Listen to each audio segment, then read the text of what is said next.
A toxic culture is the number one reason why people say they've left their jobs, according to an MIT study. Whether it's a micromanaging boss or an unhelpful team, a toxic work environment can make it dreadful to go to work on Mondays and prevent you from doing your best works.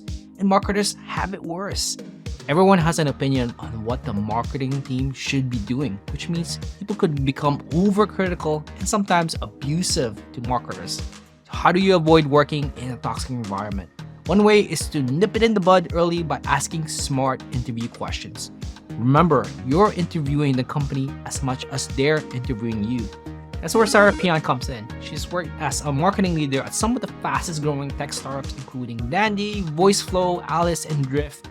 And she's seen way too many marketers get burned by toxic environment. Here's why. Yeah, I unfortunately think this is a very common occurrence, especially because there are a lot of leaders out there who think that they have a concept and a grasp of what marketing is. And then if a leader comes in and their ideas do not align with their ideas, there's going to be a lot of friction. Ultimately, the CEO in that situation usually believes that they are correct. And that's why the average tenure for marketing leaders is under 2 years. Today, Sara shares her 5 interview questions that every marketer should ask to avoid working at a toxic work environment. In this Marketing Powerups episode, you learn first, red flags to watch out for during the interview process. Second, questions to ask interviewers about work culture. Third, how to get out of a toxic work environment. And number 4, one power-up that's helped Sara accelerate her career. But before we get started, I've created a free Power-Ups cheat sheet that you can download, fill in, and use Sara Pion's 5 interview questions. You can go to marketingpowerups.com now to get it, or find the link in the description and show notes. Are you ready? Let's go. Marketing Power-Ups. Ready? Go! Here's your host, Ramley John. So our chat's going to be around really about how marketers can spot red flags, especially during interviews.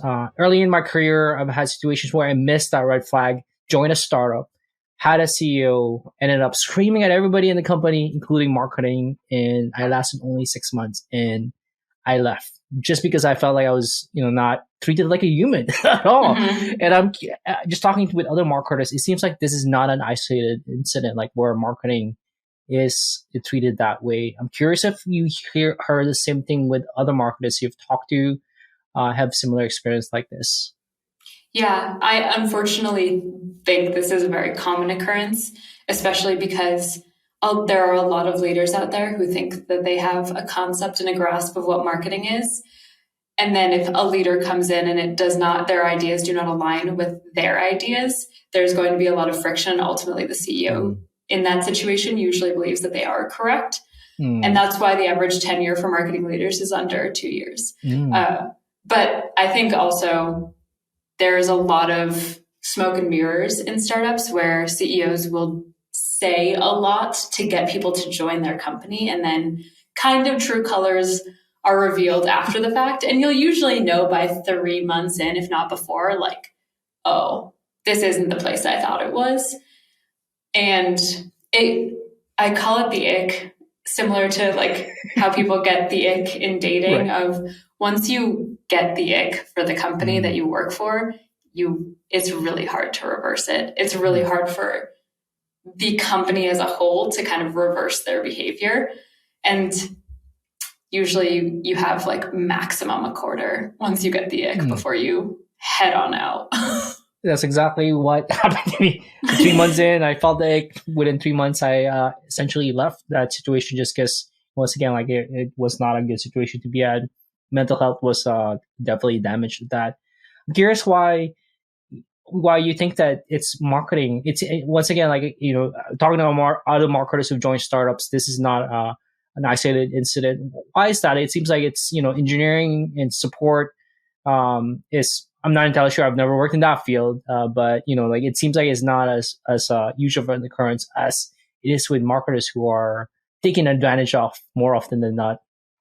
Yeah, I think there are different levels of respect for those functions within an organization that also coincides with how much the founders or CEOs or leadership in general cares. And so unfortunately, I think support is lower on the leadership caring list for them to pay so much attention to every single process and every single macro and every single experience that you have with the customer. They just want to see CSAT, customer support ratings. Having worked in support, it is the most important role in an organization and often overlooked by a lot. Engineering, on the other hand, there's a ton of respect. Most of non-technical leadership has no idea how to do an engineer's job. So they're like, do it. We're going to leave you alone. Do it. Here's a ton of money. Here's all of the shares of our company. We trust you so much. Love you so much. Goodbye. And it is visible in a sense, but like if you're a backend engineer, you're building systems and databases. They don't see that, but they know it's necessary to run. Marketing is incredibly visible at every single point, an inflection point of a company and a customer's journey. And it's very simple. Marketing as a concept is simple, but it's not easy. And so there's a level of like trust of a CEO or leadership who doesn't understand marketing that is essentially like, I could do this better than them, as well as they care a lot about how the market perceives them. And sometimes that care and how a leader perceives the importance of their business is not aligned with how the market sees their business. And bad CEOs don't like being told no, or that they're wrong, or that they don't see the market in a way that is aligned with like actual data. So I've worked with companies where like the CEO has an inflated sense of importance of the product, and the company had a really hard time closing deals because the price of the product didn't represent the functionality you got, but that was somehow a marketing problem because we couldn't position it correctly. When it was really like an engineering, product marketing, product market fit problem. But it's really easy to point a finger at the people who own the website and at the people who own the ads and at the people who own community engagement and say, you're doing a bad job. Because then you don't have to be introspective and be like, did I start a company that might not be necessary in the market? Because that's a harder question than why is our close rate 2%, you know? Right. That's so true. I mean, I think it's the people's desire to be more like Steve Jobs, where he has this field of distortion, where there's reality, and here's the perception of the founder, and like they just have to distort the field enough to make people believe it. And if it doesn't happen, like who's the first one to get blamed? It's usually the one who is who's front and center. Usually marketing and sales is who they're going to blame for that. It's easy. It's easy to blame marketing and sales. What I'm hearing is that it's a big part of the problem is is on the leaders, on the founders who have this unexpected, who have a perception of what marketing can and can't do, and it's sometimes incorrect. Before a marketer can come in, I hear some of your tips and advice, especially first of all around red flags on what marketers should be looking out for, so that they can avoid situations where they join a toxic company and then ending up having to stay for 2 years just so that they can have it on the resume and move on to the next one. Or in my situation, leaving after just 6 months. So like, what are some red flags that you would advise marketers to look out for, specifically within the leadership or even within anything within the company to make sure that they don't join a toxic company?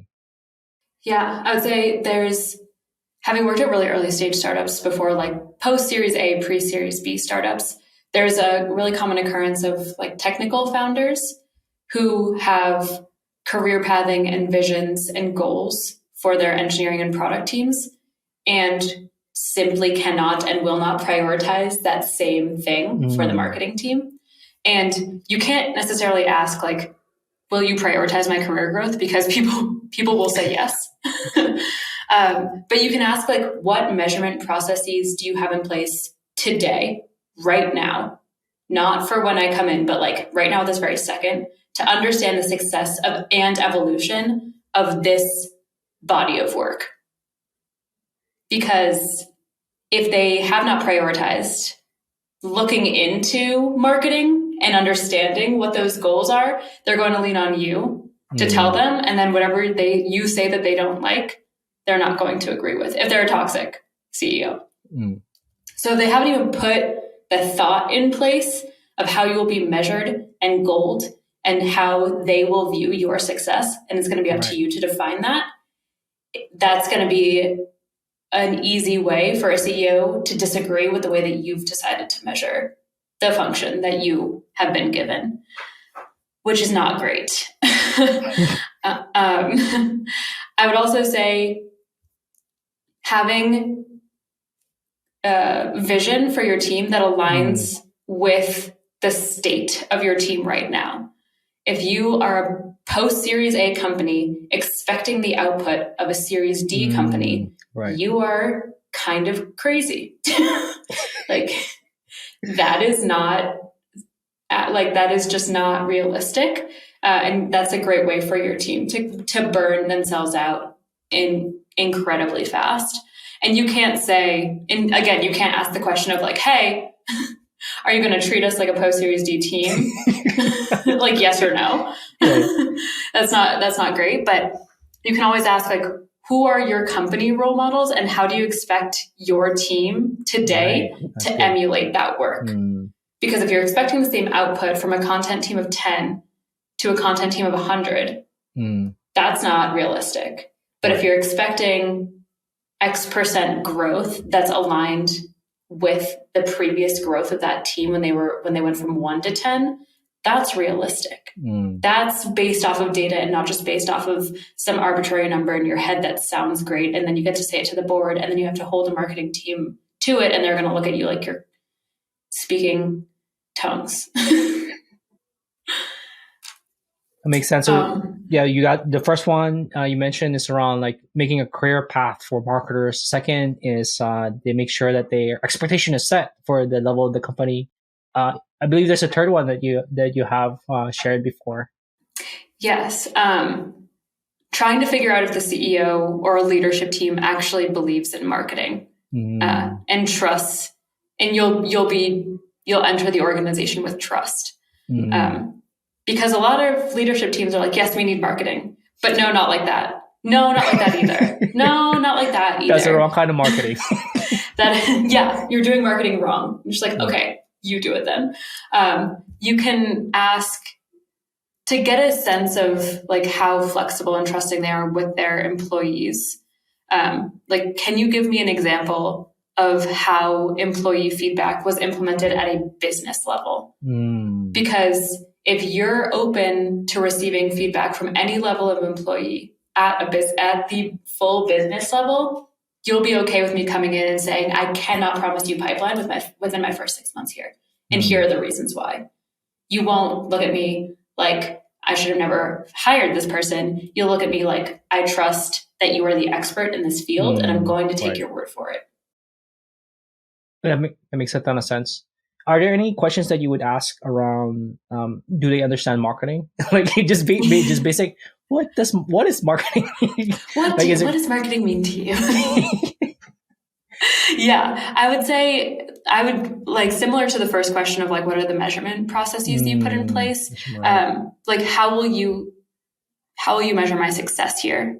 Because if it's always going to be pipeline, but it's not going to be like share of voice or, like overall engagement, then you want a demand gen person. You don't want a marketing leader, because the CMO should not just be responsible for pipeline, but they should also help with brand recognition. I should be able to look in Gong to see how many people mention our organic social channels, because that's how they heard of us first, or they engaged with like affiliates or partners or something along those lines, where the other marketing initiatives that have been done besides direct response demand gen is still important to you as a founder. And so asking them like, what channels do you think your company would like should focus on? And if they say all of them, bad. That's so true, right? But if they also say, like we want someone who's always on the cutting edge, always the person who's trying like every new channel and every new thing, you're never going to build a solid foundation to have space and room and repeatability for experimentation. 80% of your marketing should really be focused on building the foundations, like your SEO, your content distribution, not just promoting or writing content, but making sure it's distributed places that you want it to. You have a marketing automation platform. You have the right kind of data that helps with sales discovery. You have like a brand voice. You have positioning. All of that needs to come before you can try out UGC on TikTok. That makes sense. But if you only want me to focus on TikTok, I'm going to ask a few follow-up questions because I don't agree. Especially with earlier stage companies where the foundation has not been set. That makes sense. I love how the questions you've been asking that you're suggesting marketers ask is around setting expectation. Like you're setting expectation about the career path, setting expectation about the goals, you're setting expectation about what marketing can and can't do and what marketing should be doing. That's essentially what I'm hearing is like, when you set the expectation, instead of saying yes to everything, you're more likely to be not accepted in a toxic environment, or you're joining a company that actually understands what marketing can and can't do. That's what I'm hearing. Is that right? Yeah. I mean, if you are interviewing for a company and you see that the CEO is really just looking for a yes person, like someone who will agree with them at every step, and you're okay with that, join that company. Heck yeah. But if you want to be, go for it, like who am I to tell you what to do with your life? But if you want to join a company where you get trust, autonomy, respect, trying to suss out, like, are you looking for someone to agree with you, or are like, how comfortable are you with like disagreements or like me pushing back on your ideas? Like, is open communication? That's kind of a question that you can ask was like, when has employee feedback been implemented at a business level? Like, how comfortable are you receiving feedback? Because as a CEO, you are a leader, but you are not an expert in every single area of the business. Do you recognize that? Like, that is why you hire people. You are not just like a one-man band. If you're trying to bring in other people, you have to trust and respect them. That's true. And I feel like actually pushing back a little bit from my experience actually helps other people respect you more, because then they're hiring the marketer because they have more experience in marketing, and them saying, hey, this doesn't make sense. They probably, I would respect that, right? If you're able to set boundaries and like expectations in a polite but stern way, people will see you as like, oh, this person knows what they're doing. As well as, someone comes to you with like, hey, we need to do this right now at this very second. Being able to say, these are the priorities of the team right now. I can reprioritize this.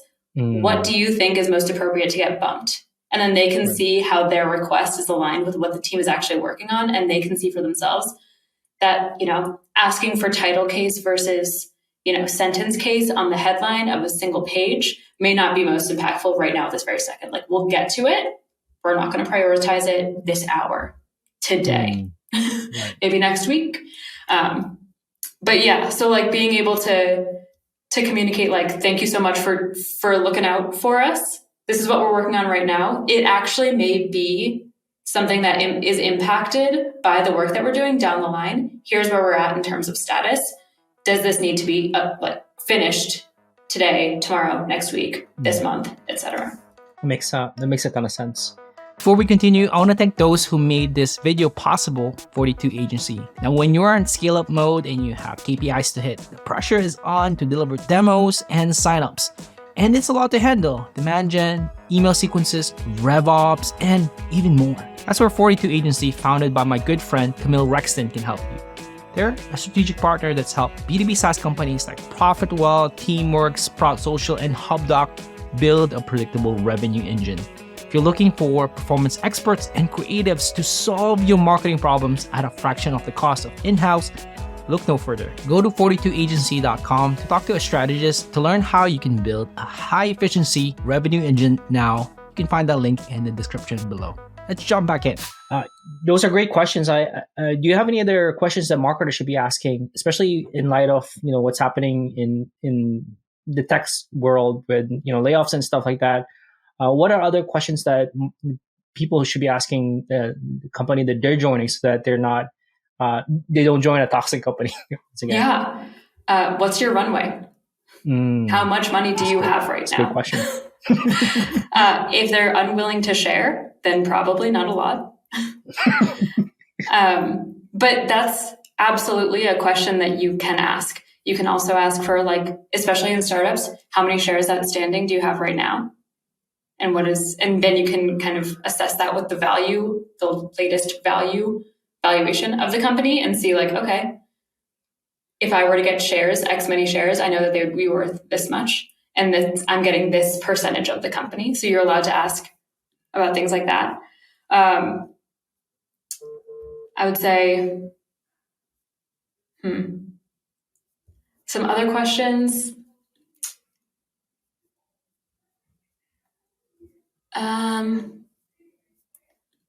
Asking for runway is very okay. I would say if you want to get a little spicy. That's what I was going to go for. Give me some spicy takes right now. Gives me this spicy if you're really feeling like this place better be the most open and transparent place that I've ever worked, and you get to have a leadership call because it's a smaller company in your interview process, and this company has done layoffs since 2020. You can say since 2020, because from 2020 to today, the market's been weird, to put it simply. My question would be, did leadership take a pay cut before they thought about doing layoffs? Were you looking out for your people, or were you looking out for your bottom line, and you were unwilling to sacrifice your way of life for your people? Because at the end of the day, a company is a company. Right. Leaders are going to look out for themselves, but you as an employee also have to look out for yourself. So if you're joining a company who they are going to tell you, or they might tell you, or they're going to be unwilling to tell you how they look out for their people, that's a great indication of how you're going to be treated as an employee. So I would say, only if you're feeling particularly confident that day, I would definitely ask that question, so that you also feel like you are making the right choice for yourself. You are interviewing the company as much as the company is interviewing you. Other things that you can ask for is burn rate. How much money are you spending every month? That's a good one too. Right. Are you spending $10 million and you have 30 people? That's not awesome. Right. Yeah. True. You can also ask about close rate. Once a demo was requested, what is your close rate? You don't have to tell me how many deals you've closed this year, but what is your close rate from demo to close? If it's single digits and they're not an enterprise SaaS company, that could be an indication that there isn't a lot of product market fit there. Right. And people are trying a little bit too hard to close a deal, especially if you're coming in as a marketer, trying to convince someone to buy something they're not in the market for, and they will not be in the market for. That's setting yourself up to be a scapegoat for sure. And then churn rate and retention. Your close rate may be 75%, but if your churn rate is also 50%, then the retention there is not amazing. And again, you don't have to ask for how many customers churned and for how much, but what is your churn rate? Is it, 15, 20%? Okay, there's some work that can be done there, but you're not bleeding customers. Yeah. But if it's higher than 50%, is the product actually driving value for the customers? Is your sales team just amazing at closing and lying, potentially? And that value is not being shown in the product. And if a company doesn't want to disclose this information, or they aren't tracking this information either, even at an earlier stage level, that's a red flag, I would say. 100%. Yeah. Might even be another red flag if they don't know any of those things, their close rate, their churn rate. We don't know what our close rate is. That is really, really sketchy. What I'm really hearing here is you mentioned it before we started recording.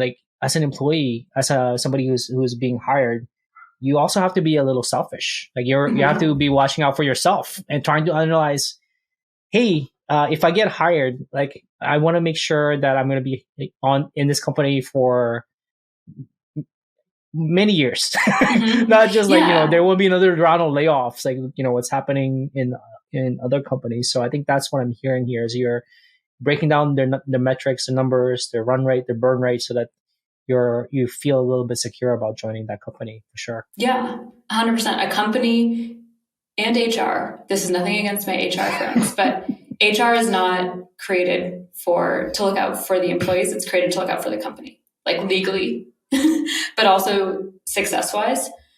So like the company as an entity is always going to look out for the company. So if you prioritize the company over yourself, you're not going to get that same prioritization in return in a free market. It would be great, but it's just not really how it works. So you have to be looking out for yourself, and you have to ask these hard questions and hold companies to the standard that you want to be held to as well. Because usually you don't join a company just to leave 3 months later because you want to. You join a company because you want to stick around. You want to build something. 100%. You want to get experience doing something. You want to be a part of an exciting business endeavor. Or you just want a job, and that's fine too. But you want that job to have a level of stability as well. That's true. That makes a ton of sense. We've been talking a lot about like red flags and questions to ask before a marketer joins, red flags to avoid joining a toxic company. What would your advice be for marketers who are already in that situation? In terms of like what they can do, or like how they can structure their one-on-one with their bosses, or any other advice that they can follow along so that they can survive or get out of there. Yeah. I mean, I would say if you're experiencing issues, but they're not they're not giving you the ick. They're not making your day-to-day and your job harder. You're not getting fought on every single thing that you're trying to do. There are ways that you can set boundaries, have communications with your manager to alleviate those situations and create a better working environment for yourself. However, if your CEO fundamentally doesn't understand marketing, if you're being asked to work hardcore, I'm talking specifically about Twitter. I've had a lot to say about how to treat your employees after seeing the last 3 weeks of Twitter. But if you're being expected to all of a sudden work 3 times as hard for the same pay, that's not a great environment to be in. If you're being asked to prioritize everything because quote unquote everything is a priority, that's another argument that could feel like there isn't a winner. And if you fundamentally can't learn anything from the people around you, even if it's not a toxic environment, but you feel stagnant and you want to grow. I've had conversations where I've been like, this is my career goals. And I've had leadership say back to me, we can't accommodate that. Then I'm like, thank you so much for your time. I will continue to work. I'm not going to tell them this, but I'll be like, okay, understood. But that's also a clue to me of okay, this is not a place that's where I can grow. And I'm looking to grow right now. And that doesn't mean I didn't have incredible experiences here up until this point, but this is now my critical point to leave. But if there are fixable problems where it feels like there's just miscommunication, or you feel like you could have a sit-down conversation with your manager because a stakeholder from another company's or another department is holding you to a standard that doesn't feel correct, or you feel as though there are issues that could be mitigated, bringing those things up in one-on-ones, not just as problems, but also bringing potential solutions as well. I'm all for giving feedback, managing up to be hey, for next time, this is what happened. I would love if next time I could go like this. And I'll also hold you to that and remind you to make sure that it goes like that. But it really was detrimental to how this rolled out when I wasn't included or wasn't involved or was left out of these conversations. So I would say bring those conversations up to your manager, and don't be afraid to also direct your one-on-ones with your manager. So like all of my managers, I've had 2 at Dandy so far. And I'm like, hey, by the way, the last one-on-one of every month, we're talking career stuff. And once a quarter, we're talking like growth planning so that they can also prepare, because managers owe you career pathing. Right. If they say, I don't have that, hold them to them delivering that to you. Like it's not up to you as a person also to be 100% responsible for your career path. Like your manager literally has to help you. But then on the like issue side of things, like, hey, I've noticed that I'm being asked to do these things by this department.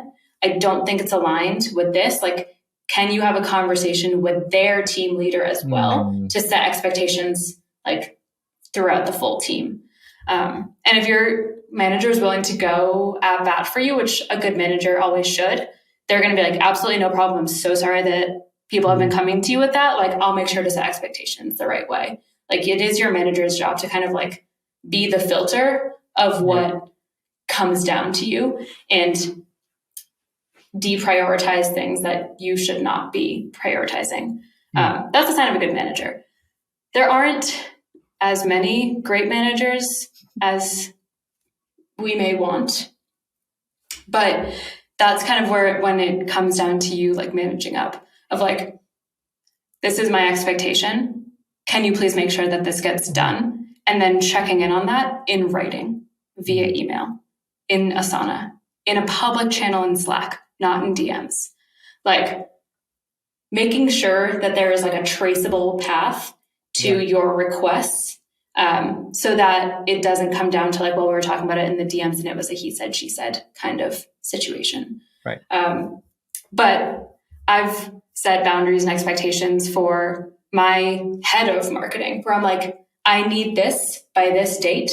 If you get it to me after that date, awesome. I will include it in the second or first sprint post-launch, but it will not be included in launch because I need, for myself, my sanity, and for like the rest of the people working on this project, we need to adhere to these deadlines. Right. And like a good manager will be like, or a good leader even will be like, understood. A bad leader will be like, no. You will implement the things when I say to implement them. Everything's a priority.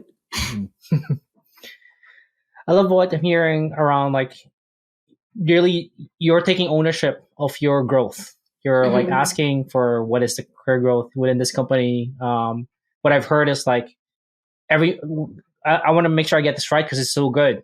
Maybe I should start doing this. Like every month, last one-on-one of the month, you have career planning growth, and then every quarter you have a growth discussion. Is that what I heard correctly? Yeah, exactly. Especially I've started every company in ambiguity. Love me an early stage startup. Never been onboarded. Like, right. It's just like the nature of startups, and like honestly, even some larger companies that just aren't organized. But like I've been the first person to hold my title at every company that I've worked at, which means that there isn't a set 30, 60, 90. So that end of month is like, am I meeting the expectations? Can we talk about like core competencies for next month or even like next quarter? Because if you have more of like a quarterly planning sort of initiative, just making sure that what I'm prioritizing day to day is aligned with what you're expecting of me. So if you're working in ambiguity and your title is head of marketing strategy, which means anything and everything, which is what my title is, making sure that I can focus efforts for an extended period of time to make an impact. Because if I'm split thin, then I'm going to be making half an impact on a bunch of different places. Whereas if I can focus, I can be a lot more impactful to this organization. And even like as you grow in your career, you're getting less advice from your managers and you're instead telling them why you're prioritizing the things that you are. So like one day your one-on-ones just kind of switch vibes. Nobody tells you that. You can't really prepare for it, but you are the owner of your channel, your whatever. It's then up to you to be like, this is what I'm doing and why. And being prepared with those conversations with like data and reasoning and how you've already potentially tested why that's most important. A lot of my job is also like experimentation and being statistically significant within my decisions. So I can say like, hey, we ran this small test, hit stat sig. We're going to move forward with this because I'm 90%, 95 to 99% confident that lift was due to what I did. That's pretty awesome. Data, it's your friend. Yeah, I know. And it's a great way to use data to ask for raises too, right? I know year end is coming up. A lot of companies are doing annual reviews, and having that data is like, hey, here's what I brought to the table, in terms of lifting the KPI. So totally. And even in ambiguity where, the CEO may not have defined what success looks like for you. I've had sit down conversations with like leadership and CEOs to be like, what goal can we work towards so that when we hit that, we are allocated more money, more resources in the form of headcount, raises, whatever. Right. Like, let's all align on the metric and the output you want to see from this team so that we can work towards that. And we can like send you updates and we can keep you informed and you feel as though we are earning your trust to then receive compensation, headcount, budget, anything along those lines. And if a CEO is like, I don't know, bit of a red flag. Yeah, definitely. Thank you for sharing all of this, like the red flags, the questions, how to structure one-on-ones. I want to shift focus now and shift gears around power ups for career. For yourself, you've been in the tech industry, you started in support, now you're in marketing for the last 5 years. Is there any power ups, anything that's helped you accelerate your career growth? We talked about the 101 already, but is there anything else that's helped you, whether that's like starting a podcast or having a network or anything at all that's helped you power up your career? Yeah, I think there's a lot of very overarching advice, especially in like the marketing world, about personal branding and like building that sort of, I don't know, like initiative for yourself. I don't think it's for everyone. And I don't think it has to be. You don't have to start a podcast. You don't have to post on LinkedIn. You don't have to be on TikTok. You don't have to like focus your whole life around the great work that you do. What's been the most helpful for me, especially starting my career in support, learning how to be the most helpful person in the room has been like what has gotten me to where I am with the network of people who will vouch for me. It's not because they like my LinkedIn posts and they see them. It's because we have worked together and they like the work that I do. So you can write LinkedIn posts all day long, but if you're not like a fun, good, helpful, strong employee, right, you're not going to have like a backing of people who've actually worked with you who are going to vouch for you. And so that doesn't come with knowing everything all the time everywhere, but I am a know-it-all. So I do like to stay informed. I'm nosy. I like to gossip, but not in a bad way. I just like to know what's going on. So I like to be the main point of contact of like, hey, when is this launching? Or like, hey, who should I talk to about this? I like to have that overarching concept or context. So I can say, oh, like I know I saw this in like the marketing calendar. It's going to be launched Monday of next week. Oh, I don't own that, but I do know who the owner is. Reach out to this person and ask them specifically about this. Just knowing more than like your bubble not only makes you better at your job because you have the context of what everyone else is doing, but it also makes you helpful and useful. And even if you do grow in your career and you are at that higher level, being a leader that people know, like, and trust internally does amazing things for your quote unquote personal brand or how people perceive you as an employee. So that's not something I'll ever stop doing. But earlier on in my career, I was also a yes person. Anything that you asked me to do, I would do so I could get the experience of doing it because I didn't know what I wanted to do. I didn't know what I wanted to be. I didn't know what I wanted to focus on. And so up until probably like a year or two ago, I would say yes to almost every opportunity, whether it was internally at my job or like consulting on the side. And then I got really burnt out and really tired. And I was like, I have to focus on being good at my job. No. But especially when you're early on in your career and you think that you know what you want to do, you're going to have like 5 careers in your lifetime. You don't have to be so hyper-focused on, okay, I started in support, but I need to get to marketing. I did not start at Drift in support thinking that in 9 months I need to be on the marketing team. Right. I just became the most knowledgeable person about our product. And then the marketing team 9 months in was like, we need someone to run Drift for Drift. Sarah knows everything. You're up. You're on the marketing team. I was like, great. Didn't want to be in support forever. This is a great exit. Like, Love it.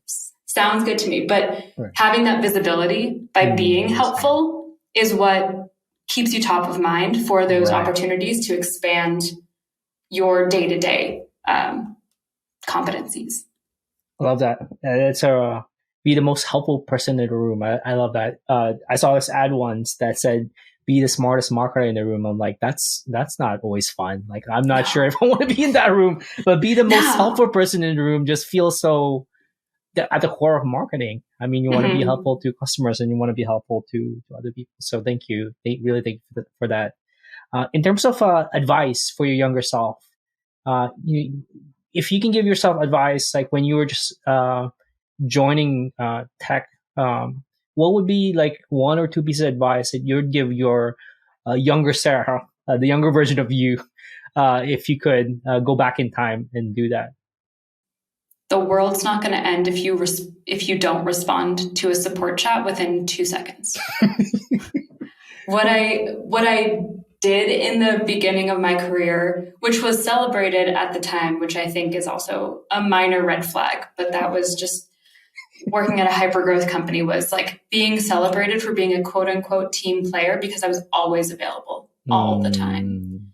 Right. And like, this is another potential red flag. If you're only a team player when you're sacrificing your mental health and your personal time, you're not actually a team player. You're just like the best cog in the machine. You can, if you like, you do your best work when you are like well rested and you have time to like step away from your work because you're not thinking about it all the time. But if burnout is celebrated, red flag.